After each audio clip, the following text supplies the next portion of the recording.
Hello friends, welcome back to NRI Samay, wherever you are around the world. A very warm good morning, good afternoon and good evening. So today we have Pankti Jog on RTI On Wheels program. So she'll be live on air in the next few minutes. So what's this Right to Information on Wheels program? This is a project that supports efforts to spread awareness about RTI Act, which was introduced in 2005, and this will help ensure greater transparency and accountability in the Indian government and public utility services. So RTI on Wheels program is an outreach program intended to inform remote villages about RTI Act and provide assistance with filing RTI applications. So RTI on Wheels will emphasize on groups like daily earners, migrant workers, and people who live in slums and also working class areas, especially focus on large scale. So we'll have Pankti Jog, a fascinating person, to talk about RTI on Wheels program live on NRI Samay in the next few minutes. Stay tuned, friends. And coming up at the top of the hour, we have RTI on Wheels program with Pankti Jog. Just to give you a brief idea about Pankti and her work, Pankti Jog is a Goan campaigner and also the coordinator of Gujarat-based Mahati Adhikar Gujarat panel, a group that works on spreading awareness and information about RTI Act, which was enacted in 2005. So the RTI Act seeks to make governance more transparent and accountable. So they run a phone helpline 9924085000, 9924085000 in Ahmedabad, and also have an RTI campaign on the wheels. So we'll have Pankti Jog live on NRI Samay in the next few minutes. Until then, stay tuned, my friends. Warm welcome to everybody on NRI Samay today, wherever you are. Just a little bit about RTI, not too much details because that's what we'll be going over in the show today. It took about 10 years or so before the RTI, or the right to information, became a constitutional right that every citizen could exercise. And it came along in 2005, and since 2005, in all these 7 years, RTI went through a rather tumultuous or you can say, journey. It survived many attempts to dilute it. So RTI had to innovate itself. It had to become anonymous some cases. It became, and in the course of time, it became very powerful, very popular. I wouldn't say popular, but it became definitely very powerful. So continuing this trend, RTI is now on the wheels, literally. So Pankti Jog, the woman behind the wheels. We're delighted to have you on NRI Samay, and welcome to the show. So Pankti, before I ask you what RTI on Wheels is and what is the current relevance of such an initiative, let me begin with asking you, what was your relationship with RTI? How did you get involved with RTI to begin with? I came in Gujarat to volunteer the earthquake rehabilitation phase after the Kutch earthquake in 2001, and I was taking up the work of social rehabilitation of orphan and semi-orphan children. There were more than 2,200 of them in around 450 villages, along with the team of volunteers. We also had the child line. As we were going around in Kutch for this work, what we saw is a huge resources coming in for the relief and rehabilitation work, and there was absolutely no transparency in showing how much money was coming for which purpose and what was actually the plan of the government and how the resources need to be allocated or distributed. And we saw a huge corruption during this relief rehabilitation phase. Actually, and we didn't have unfortunately any tool in our hand which will empower the citizen to ask questions to the government that what are you doing, or how much money it has come, and how we are supposed to get the access to our rights or entitlements of compensation and all. So on one hand we saw a nexus between the vested interest in the civil society and the government officials or the system itself, and siphoning off the compensation money. And on the other hand, the people in the villages, the remote interior villages, were not getting their due share. So this was something which made me connect to this. Looking at the corruption which is affecting the common people's life, made me connect to this the fight for the legislation for RTI. I see. So this was your social work actually began in 2001, 2002? Yeah, I began see. in 2001. I see. So that's when you felt the need for such a tool that would allow you or enable you to question the government and bring in the much required transparency around, in your case, how the relief and rehabilitation funds are being used or misused, rather. Yeah, exactly. Right. Okay. So how did you venture on to the RTI on Wheels then from that point on? Like, what triggered you that you have to, instead of people trying to know about RTI, you go to them and you teach them or help them understand what RTI is all about? Actually, we need to understand a little bit about how RTI came. I mean, this is one of the unique acts which came because of the grassroots movement or the quest for information from the common people. So it started way back in Rajasthan, a small village of Devdungri. The movement was led by Aruna Roy, and where people were asking for the copy of the muster roll and the measurement register and the payment register, because they didn't get their due share of the wages after working in the drought relief scheme. So the information quest was with the common citizen, and then eventually it led to a strong legislation called RTI.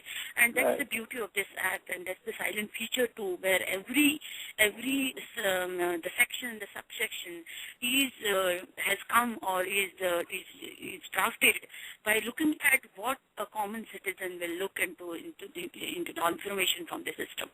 So when we all were there together to get this act till 2005.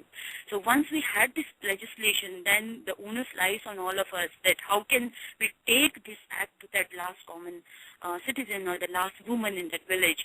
She will come to know about this as a tool to communicate with the system.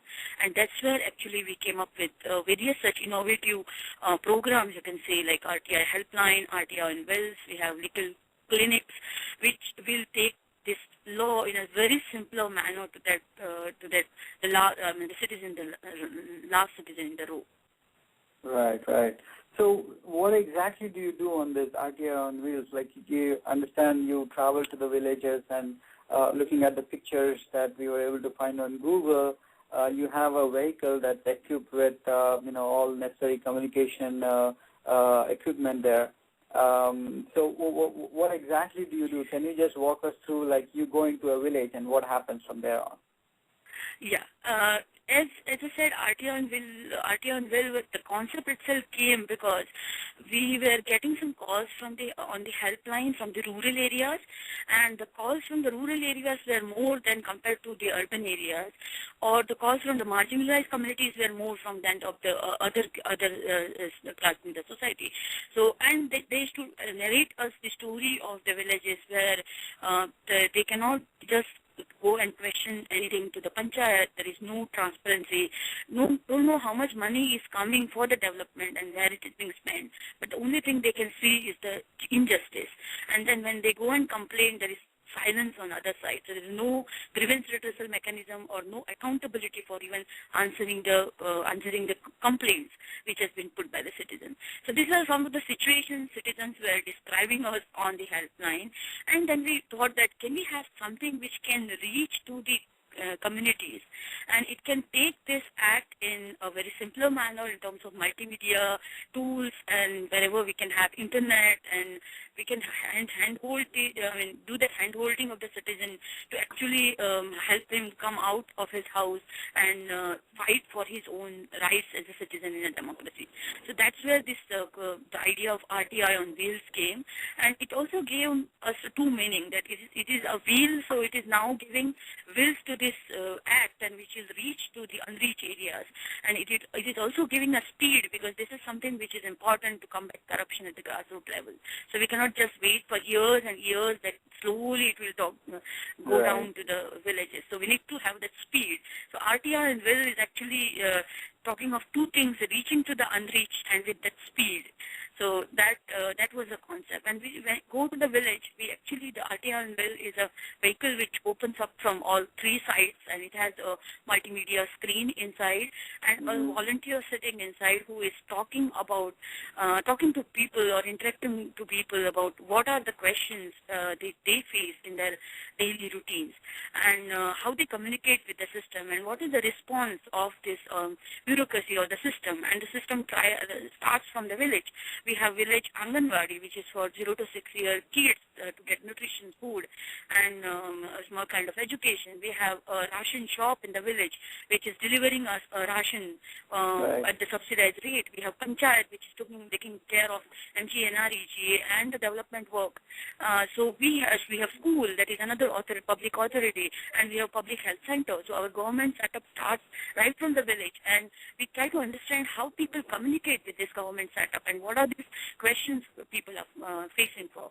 And then people started gather. RTI on Wheels goes around into the village, especially focuses on this last lanes, especially in the village, the people from the socially and marginalized strata from the Dalit or NCSP community. They reside in the last row in the village.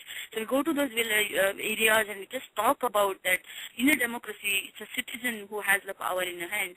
And though we are in a situation where citizens feel themselves helpless, it is no more. And we have something now where citizens can use to get information. And then people start gathering about, and then we talk, and according to the situation, if it is a tribal area, we screen some of the success stories of how tribal communities have used RTI to get the accounts of the money that has come under tribal subplan. If it is an urban slum area, we go for the examples from all across India, from some other urban slum where people or young people have used it to make government accountable. So this gives people a sense of hopefulness, and they also come forward with their issues. And it's not like the panchayat versus the village. It's actually eventually at the end of that 4 or 5 years of campaign in the village, the panchayat also joins in. And most of the time, some of the panchayat members also end up filing RTI applications for the block level or the district level, asking for the money that they are not getting, or they are not getting the response for their planning that they are sending and all. So it's an interesting dialogue between the system and the citizen, where this is a way of constructive mode of communication with the system. Right. I mean, you also mentioned a very interesting aspect that you've been receiving a lot of calls from the rural and the more marginalized versus when you compare the urban population. Now, this seems to be more like, people are really vexed with their problems and they want to sort of help address their own problems, which is why they were reaching out to the RTI Helpline in the first place. So, do you see this as a why is the urban section of the people more reluctant to take matters into their own hands, and why is the rural population more sort of reaching out or seeking for solutions? I think it's also because if you see the kind of marginalization or the issues that rural community face are a bit different and also challenging. And over a period of time, it has always been, if you see the budget allocation, if you see the development programs that are going on, it's always the discrimination for the rural communities. And that's where, and when they are seeing RTI is one of the ray of hope for them, I think they are coming forward to know more about it. And the second beautiful thing about RTI is that it is not talking about any external agent doing something for you. It is talking about you doing something for yourself. And it's also talking about doing it in a very simpler manner where a citizen can do it. So I think all these things are, making them more thing. And in a city, slowly it is coming up, especially for marginalized communities in the cities too. We see that once we reach to the slum areas, there are many people coming forward, and they say, we are here and we want to file an RTI application. Maybe it is taking some more time to reach to the middle class and the higher middle class, because they don't, I mean, as on today, the connections of the citizen to the democratic setup or to the concept of democracy, I think it has diluted over a period of time. Right. So it is for every middle class person, it may be like a situation of hopelessness where he feels or she feels that, oh, nothing will work for India. And that's where actually RTI is giving that hope that, hey, look, we need to come forward and have one step and things will change. Right. So let me ask you this: when you go into these villages to help create awareness about RTI, it's sort of empowering the people, right? Now, this might actually work against the, in some cases, the local panchayats or people who want to have control in their hands and thereby involved in some, siphoning of the money, or those kind of situations where they have political connections and all these things. So don't you feel any resistance when you go into these villages and try to gather people around and talk about all these things? Yeah, definitely. I mean, there will be resistance because there is a vested interest. It is kind of like an action taken by the people, and then there is a reaction from the side where there is a vested interest to not to show the accounts or to do corruption or misappropriations. So it is sometimes, but it is not to that extent like it is visualized or envisaged, because it's not we that, or the RTI On Wheels has two volunteers. One who drives it is also he is also a paralegal worker, and then another volunteer. So these two people are not filing an RTI application. Actually, people who in the villages are actually filing an RTI application. Let me just give you one interesting story. Once I was in one of the village in tribal areas of Panchmahal district, which is considered as one of the most backward districts. I mean, in India, there are 200 backward districts in India, and Panchmahal district of Gujarat is one among them. And we were having this campaign for suo motu disclosures in these villages. And in the village, we were going around and we were talking to people. Because of the panchayat, the village secretary having hold on the village, people were not, hesitant to speak. And then there was a small Gram Sabha where people were silent, but they wanted to speak something we can see on their face. And as the RTI On Wheels was moving into the lane, some people came and they said that we want to share you something. We have paid some money to the village secretary for getting our names in our own land entitlement names or the property card. And it is like if you have 1 acre of land, it is 1,000. So if you have 10 acre of land, it is 10,000. That's what the charge is told by the village secretary. In fact, I mean, on paper, it is zero charges. It is the duty of the village secretary to put that name free of cost. And then they said, I mean, what can we do? I mean, how can we do this into RTI? And when volunteers and we guided them, they end up filing RTI applications asking for the receipt of the money that they have paid. And they said we were asked for the charge from the village secretary and we had paid this money to the government as a charge and we are not being given a receipt. So we need to have information by under which rule this money was charged, what are the rules, I mean, give us a copy of that, and how these charges have been laid down, and why didn't we get the receipt, and where this money was deposited, and when, give us a copy of the receipt where the money was deposited.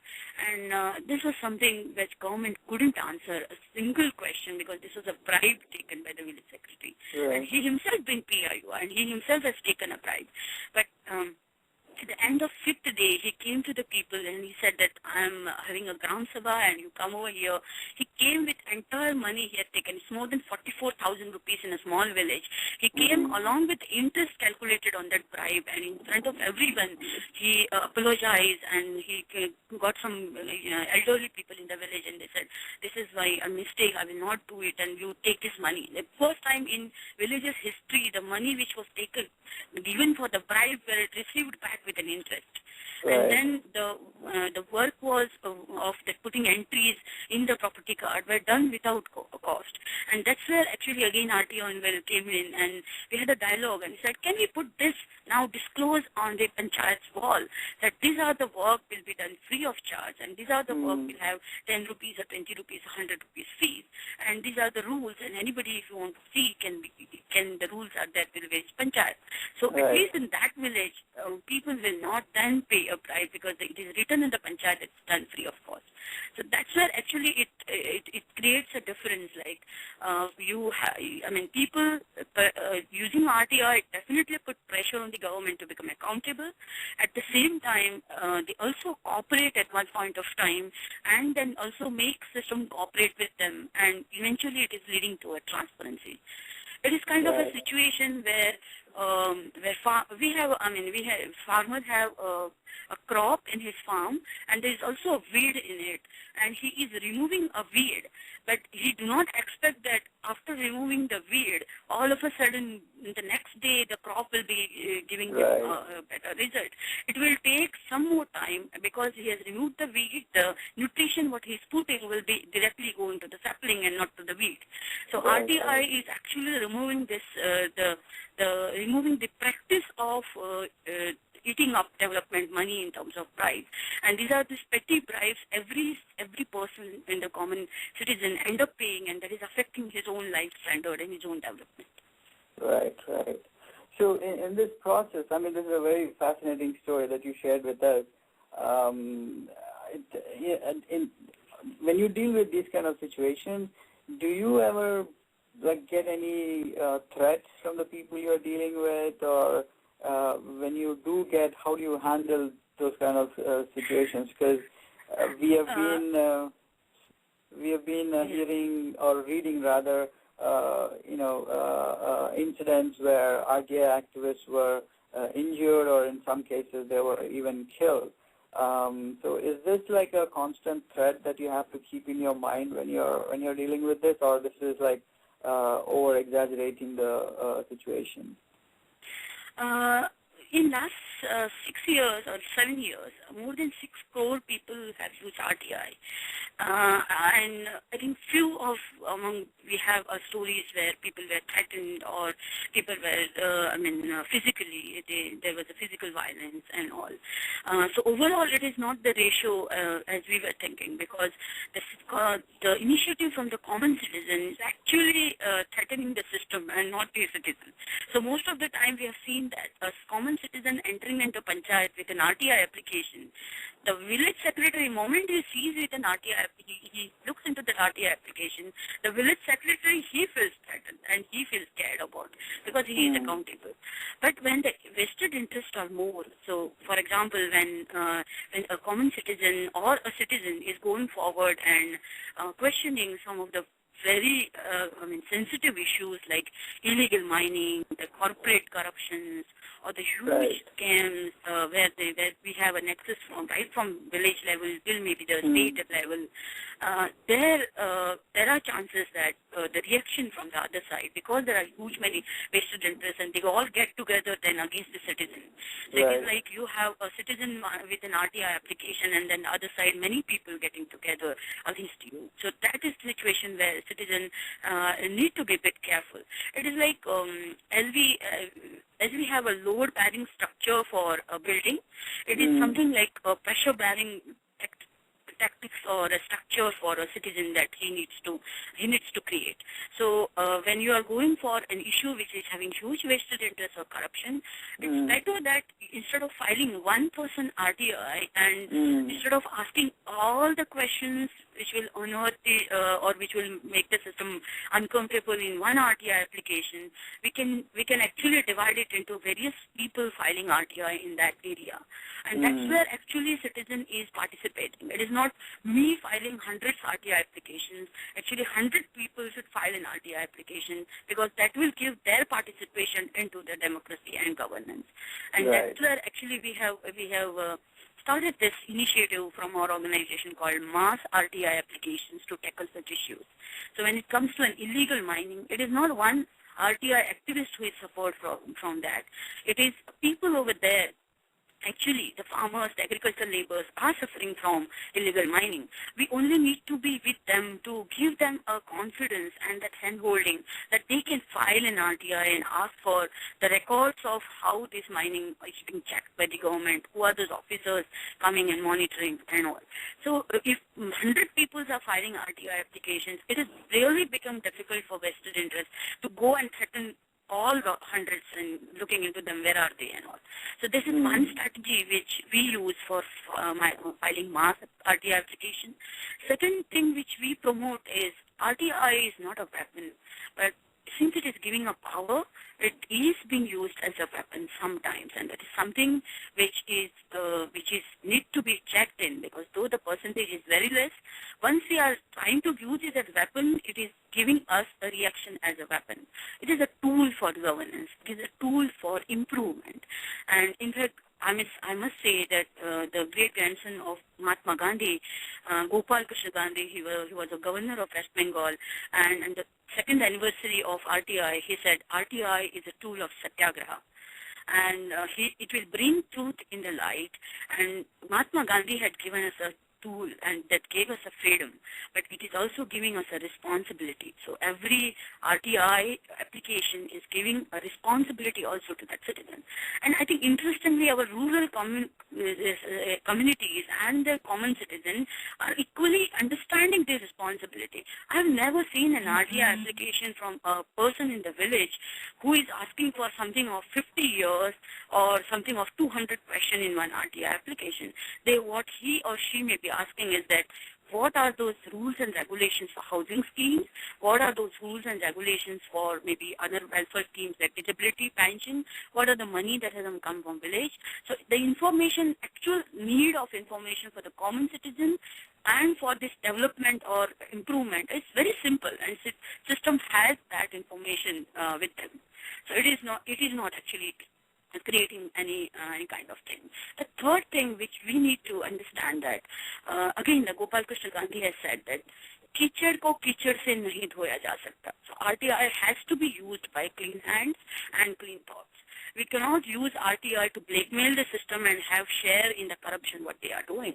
And unfortunately, I mean, this is also something, because RTI is into everyone's hand, and when it is if it is limited to in the hands of some middle agents, it will be used. It will be even misused sometimes.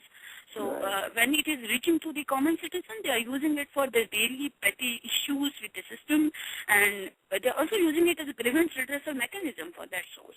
I mean, and it has been improving the system on daily basis. When 1,000 people are questioning about housing scheme, the government is like have to take some good steps to monitor the housing scheme, and it is being done in all the parts of India, I must say. I see. Well, that's good to know that the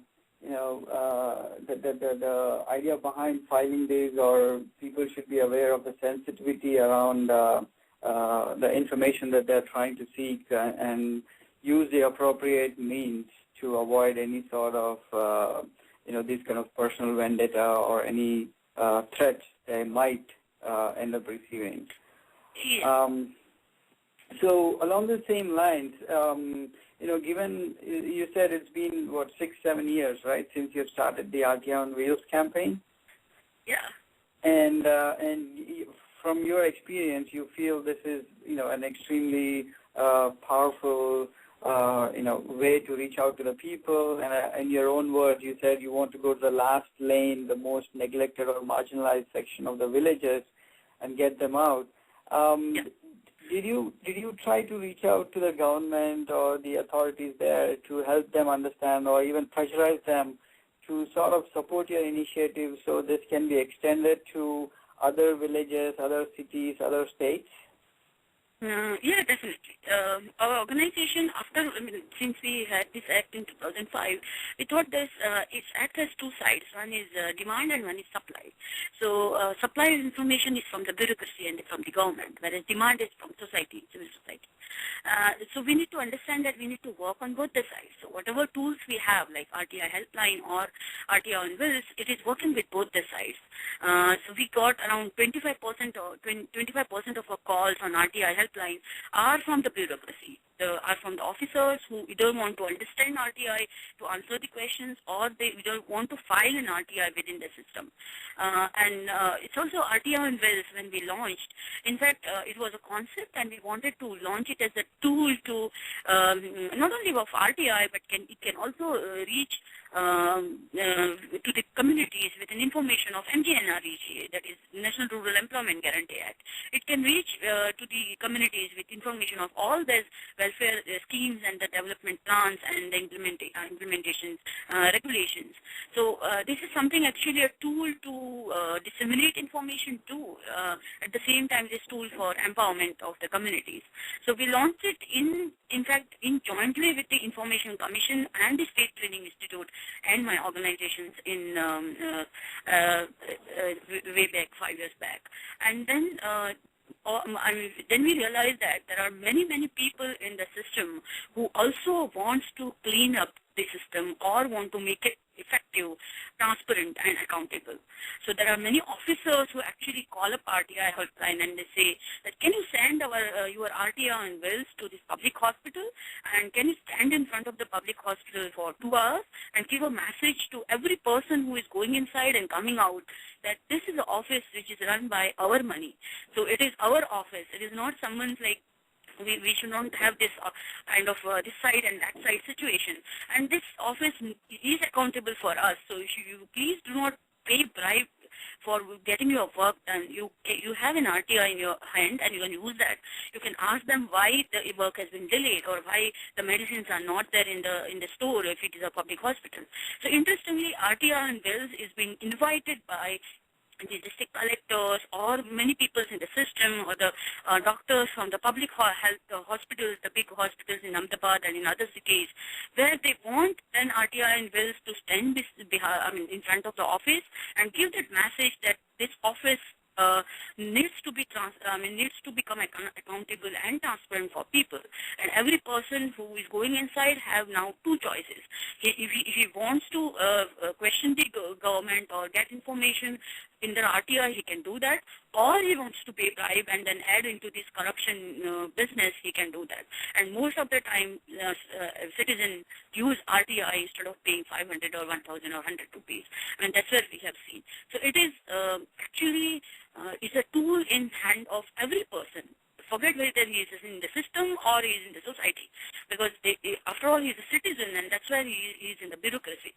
So there are many people in the bureaucracy who do not want to become an dishonest officer, or he wants to become an honest officer and an impactful person, but somewhere they were not having anything in their hands to maybe question the system within or to raise their voice or nothing to protect them.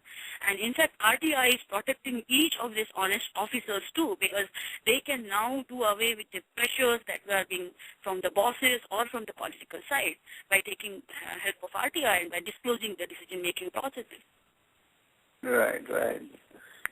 So, one thing that struck me is you said you have about 2 volunteers that you typically go to these villages at any given point in time. Is that how you? It's a small vehicle, so it takes 2 people, and we also wanted to keep it at very low cost model kind of thing. Right. So it's a sumo actually modified into an RTI on Wheels, and it goes with 2 people, and who also drives it and also acts as a paralegal worker for RTI. I see.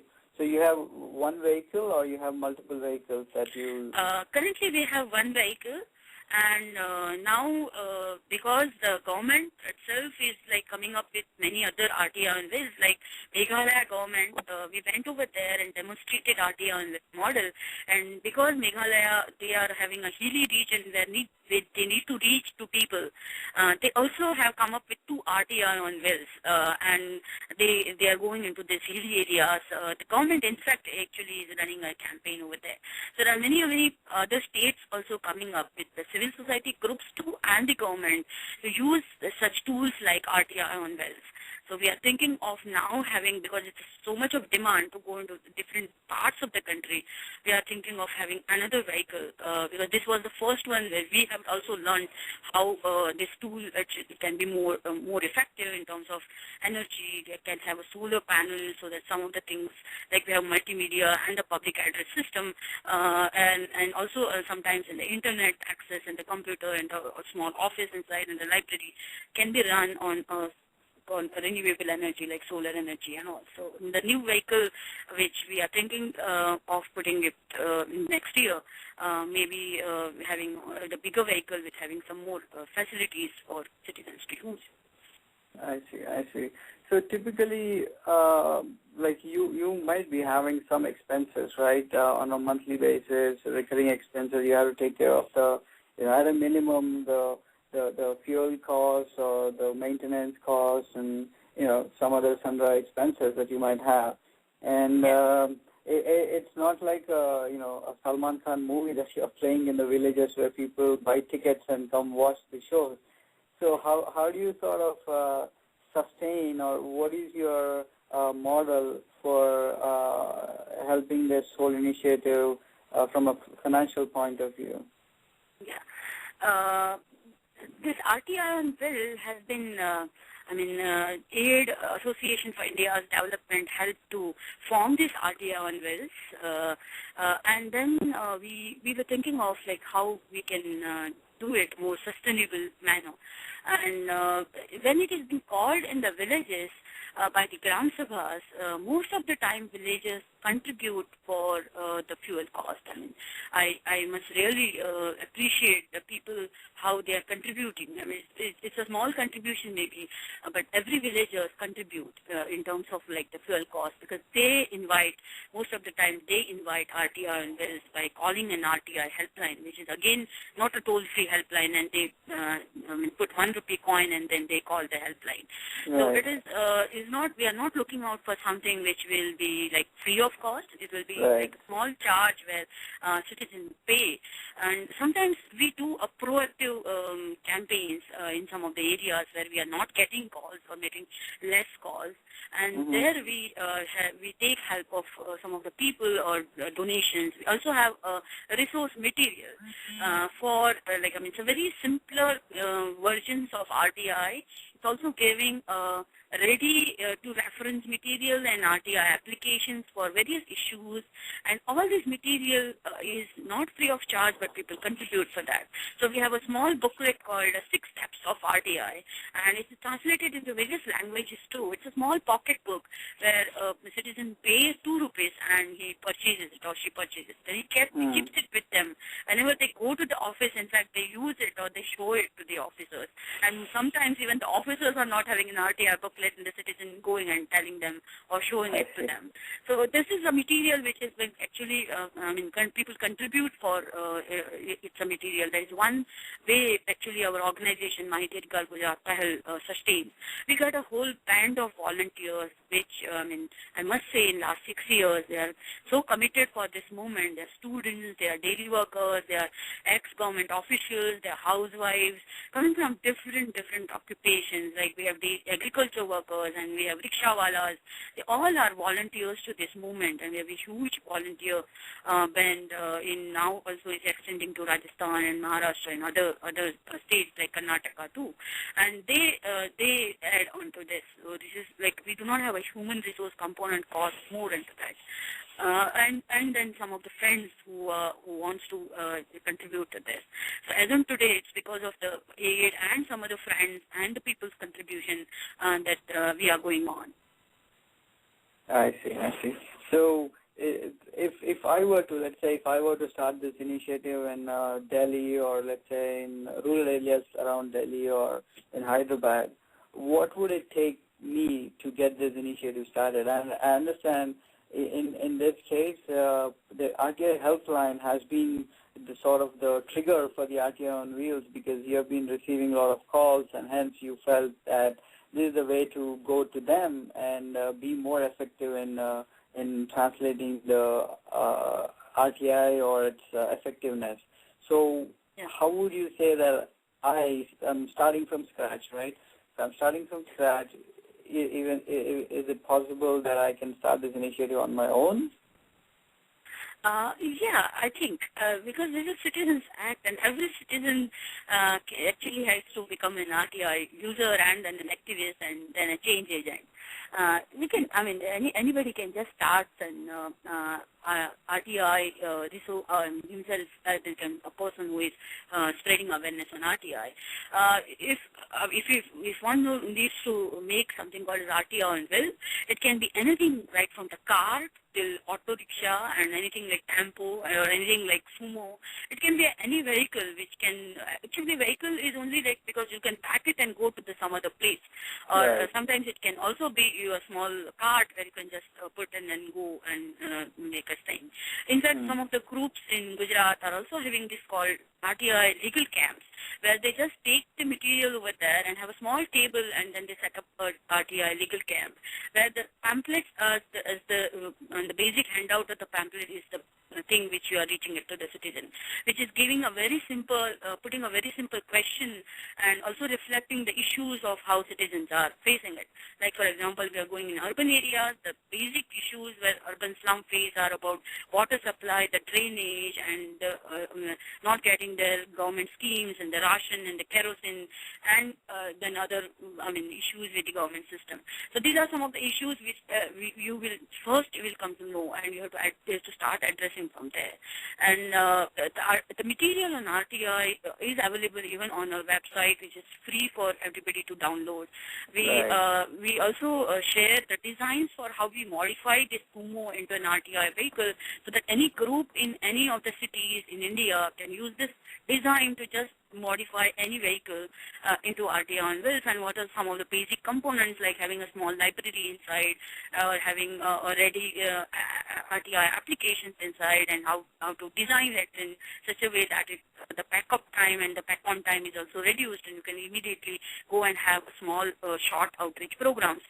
It's all information and resources free on our blog, and anybody can just reach out to it and can download and use it. Right. But question is, as I was mentioning earlier also, your helpline sort of figured the whole thing, right? Yeah. But how did you manage to get the helpline number itself out in the open so people knew about the helpline, that even such a thing actually exists where people could reach out? How did you manage to get that out? Yeah, the helpline was started in 2006 May, and when we launched it, actually, we took the help of the media, the local media, to publish this number.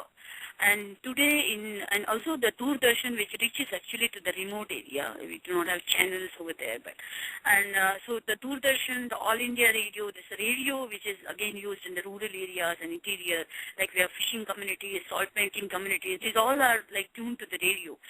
So these are some of the medias which we used, and I must thank them, all of them. As on today, the RTI helpline number is carried by all these media at least once in a day, in print and electronic, both free of charge. And it's because of that this number then got more popular. So today we have like calls from all across India, and it is also there on the web now. So it's an open source now, so everybody is getting access to it. And it has turned, in fact, into a national helpline and also whistleblower protection helpline, where people who face threat also they contact the helpline and getting guidance that how can they tackle with the situation. I see. Well, it's actually a pleasantly surprising thing you mentioned about Doordarshan and All India Radio, which I certainly grew up watching and listening to, but it's a pleasant surprise that they are still being actively listened to in the rural villages. Yeah, definitely.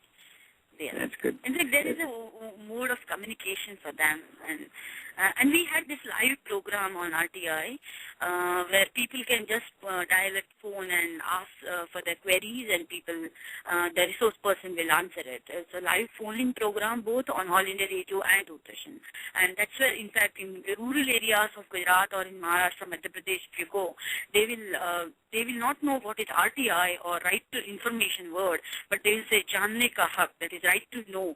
So that was the name of that show or that live phone-in program. program.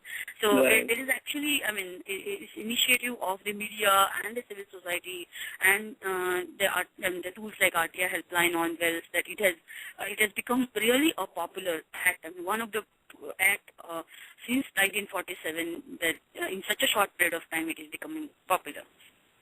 I see, I see. And so I understand you're right now in the U.S., right? Yeah.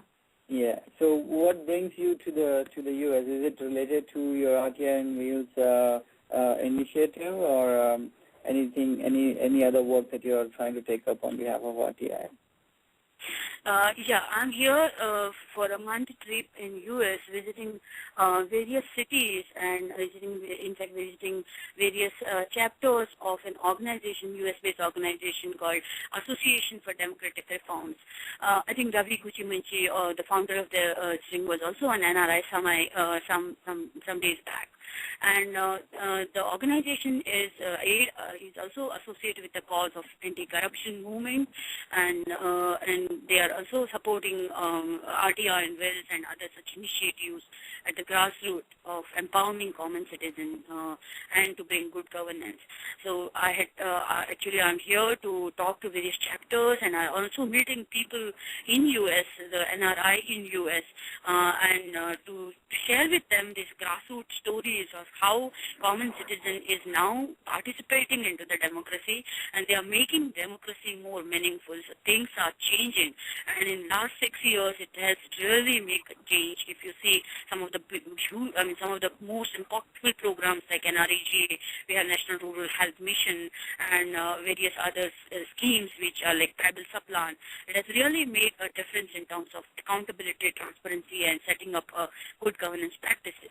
So I'm here to give that message from the common citizens of India, to give that message to the people over here that we all can even take these initiatives from here by filing an RTI application with embassies, and now the government of India is coming up with an online filing RTI system and online payment of fees too, for the people who are outside India, the citizen of India, can also file an RTI application and get information from the people. So I'm from last 1 month going to various cities and talking to people. It's really been interesting that they also are taking interest now in the legislations like RTI, which are really hope for reviving our democracy. Great, great. So you briefly mentioned about the government's initiative to help NRIs file the RTIs online and also the payments, right? Do you know if this is already implemented? Like, can the NRIs actually start filing them right away, or is it going to be implemented in the near future? No, there's some. It has been a policy decision has been taken that all the NRIs will be given online filing system and online payment of fees through maybe debit or credit card.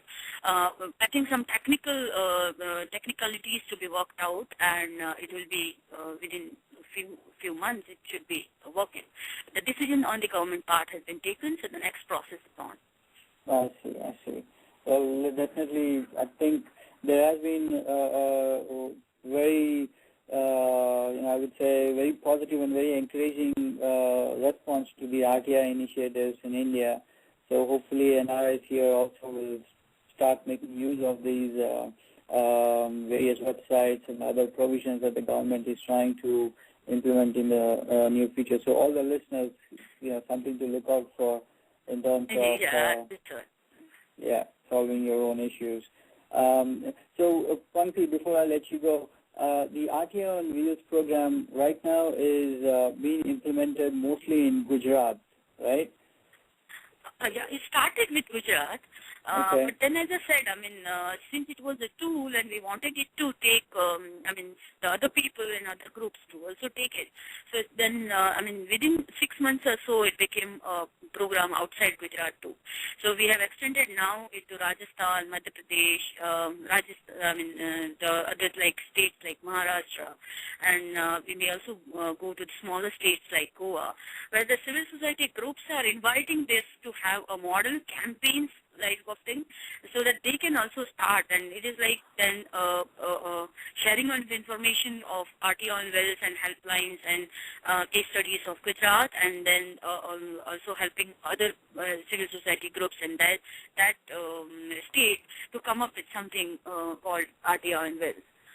In fact, RTI On Wheels is being documented by also a task force which was formed for RTI by the central government, and it has been documented as one of the best practices to be followed. So hopefully, if the task force report is coming out in the next 6 months, it will also talk and it will give directions to all the state governments across India to have these tools like RTI On Wheels for the dissemination of information and dissemination of information about the act like MGNREJ, RTI, and other acts also like domestic violence and all. Okay, great. Actually, we have a question for you, Pankti. Shrikant, are you there? Yes, I'm here. Go ahead, sir. Hi, Pankti. This is Srikant from Los Angeles. It's a great show, and thank you very much for coming on NRI Samay, and a lot of useful piece of information. And then taking RTI to grassroots is a great deed. We thank you for doing such an awesome job. I have a question for you, Pankti. Can I go ahead? Yeah. So probably close to a month back, I think central government has issued a direction saying that NRIs can file RTI Act, which you have been referring to. Is it only relevant to central government, or are there any state governments which are allowing this RTI filing? Do you have any idea on that front, Pankti? Yeah. As of today, the decision has been taken by the central government, and once the technical issues are resolved and the system is being set up for people to file an RTI application and online payment of fees, which is essential with an RTI application, I think it can be easily been extended to the state governments too. Otherwise, it will be as of today with this central government, and in some of the cases, like as of today, they are doing through embassies, they will transfer it to the state governments. It will be like then the Section 6.3, the transfer of RTI application from one public authority to the another. Oh, okay. So somebody can file an RTI in the embassy, and then the embassy would forward it to the concerned states, is it? Yeah. That's what, as of today, they are doing it for many people. But, I mean, definitely, the next objective will be to also have this set up for the state governments. Like in Gujarat, we have an online filing of RTI, but this the payment is not with the debit or the credit card. So the citizens are demanding for this, and the government is also like slowly thinking on it, how it can be worked out. Oh, okay. Thank you very much, Pankti. Thanks, Shrikant. Pankti, thank you very much for being on the show today. And we wish you all the best and sincerely hope RTI On Wheels becomes as famous as the Palace on Wheels. Yeah. Thank you very much. Thank you, and it was really nice interacting with you all. Thank you. So, friends, that was Pankti Jog from RTI On Wheels, coming to you live from NRI Samay. Tomorrow we have another great show coming up, and Shrikant, our studio manager, is going to give more information about that program for tomorrow. So stay tuned, and we'll hope to see you soon, or rather have you soon tomorrow, same time. Thank you. Thank you very much, Suresh. That's a fascinating show today, and excellent piece of information. As Pankti was mentioning, the government has issued an EIPO facility for all the Indians living abroad, allowing non-resident Indians to submit RTI queries using an electronically generated postal order. And so a lot of transparency activists in the city are demanding that the state governments too should provide a similar service. So friends, as you've got an excellent piece of information, Pankti told us that central government currently allows NRIs to seek information under RTI Act using an EIPO So within the country, an applicant needs to attach a regular postal order with the RTA form while submitting a query. We hope to listen more about this EIPO facility into the central government agencies very soon. So thank you very much for tuning in today. And tomorrow, friends, we have an excellent show with Anil Akkara, a fascinating personality, a 38 years old personality from Kerala. So my friends, I hope, did you guys ever hear about a panchayat-owned branded rice or oil? Anil Akkara, the panchayat president, has made this a reality. Adat village in Thrissur, Kerala, has both organic Adat rice and Kerasri coconut oil. And ironically, this sell well despite the high prices that exist in Kerala. So this man made sure that farming is not a loss-making activity, and just because of the Panchayat President Anil Akkara, things transformed in Adat village, and close to 1.5 crore worth of income has been generated in the last 10 years, just because they have won so many innumerous awards for Adat village. And we'll have this fascinating personality to talk to tomorrow. Anil Akkara will be live on NRI Samay tomorrow, friends. So, friends, if you have missed any of our shows, you can go back to youtube.com/NRI Samay and then listen to all our shows. And then also we are on Facebook, facebook.com/NRI Samay. So we hope you'll enjoy all our shows, and we'll see you tomorrow, same time, 9 a.m. Pacific time, 9:30 p.m. India time, 12 p.m. Eastern time. So thank you very much for tuning in, friends, and enjoy the music. Bye.